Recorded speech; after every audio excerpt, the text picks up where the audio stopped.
Let's do a recap of the World Cup predictions I made yesterday for the Netherlands versus Japan game, Ivory Coast versus Ecuador, and Sweden versus Tunisia.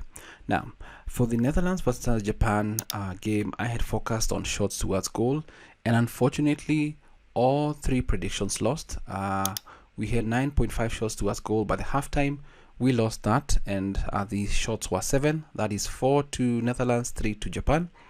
And then we had 21.5 shots at full time. It also lost because at full time we had 10 shots for each team. That is 10-10. That makes 20, and we wanted at least 22.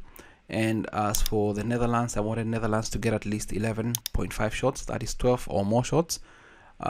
In the full time, they only got 10. Now, it was a really good game to see and very tight. And I do believe Japan in this group are actually going to do a lot of wonders. Now, they're against Sweden and Tunisia. Those are the remaining games for Japan, and Netherlands the same. But I do have a feeling Japan will probably outclass Tunisia and more or less probably even beat Sweden. The way they played versus the Netherlands, they were really compact, and the formation, the 3-4-3, kind of forced the Netherlands to play on the wings, which was really tough for the Netherlands to get anything going. They gave them no chance here. So that is the first game, Netherlands versus Japan. All three predictions lost, which is unfortunate. And I kind of feel that both teams played like they wanted to get into the net with the ball instead of shooting. But probably that's their game plan. Now, as for the second game that was played between Ivory Coast and Ecuador, we won 3 out of 3 predictions in this particular one. We had 8.5 shots, halftime shots towards goal. Halftime, it ended at 6-6, and then I had Ecuador to get at least 5 shots towards goal. They had 6 at an order of 1.84, and then I also had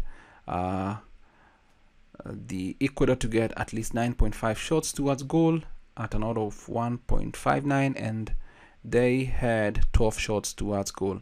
That game ended in 15-12 shots toward goal, with Ivory Coast beating Ecuador in this particular game. It's good to see at least this happened, and the goal was scored in the 90th. What a way to win. And this group is a little tough one because obviously we've got Germany that hammered Curacao, and I do have a feeling Ecuador has to take the game to Curacao and try and win this particular game, and then Ivory Coast the same, because the first two teams automatically qualify for round of 32, and then the third best place. So what I'm predicting for the second and third round is that most teams will want to score more goals. So people are like playing over 2.5 goals. Will really have an easy time in this particular one, because that is what we expect, especially if a team is really wanting to play the round of 32 and qualify for the next stages. So that was this particular game.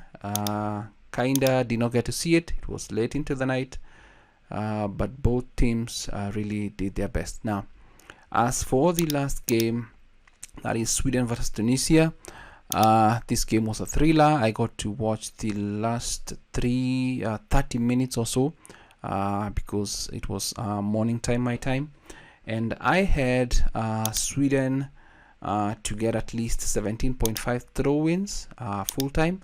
The full time had 17 throw-ins, with Sweden getting 17.5, which we required. And then I had Sweden to get 1 goal over 1, which means if they only got 1 goal, I would have received a refund from my bookmaker at an odd of 1.44. They scored a massive 5 goals to 1. It was a really good game. I got to see the 3 extra goals in the second half for Sweden. So this is 2 out of 2 wins, which was a really good win for that one as well. And here we go. As I had mentioned, Isak and Gyökeres are combining right here for the second goal, for the third goal. Issa getting an assist for the fourth goal, and it was good to see this particular game, especially the last 30 minutes more or less of this particular game, because I got to see this particular goal right there. But that is what our predictions look like for the Netherlands versus Japan game.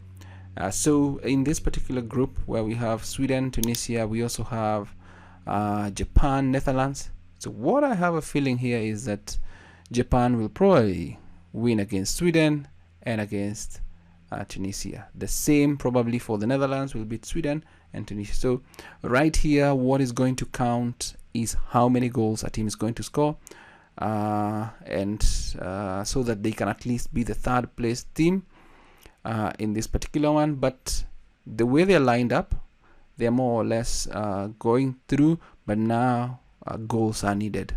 If Sweden does not beat Japan or the Netherlands, then they at least need to get some more goals, so that and concede fewer goals, so that even if they're the third place team here, they have a better goal difference.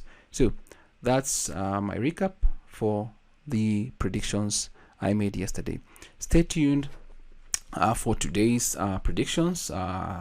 We've got Spain versus Cape Verde is coming up at around 7 p.m. my time. We also have Belgium versus Egypt.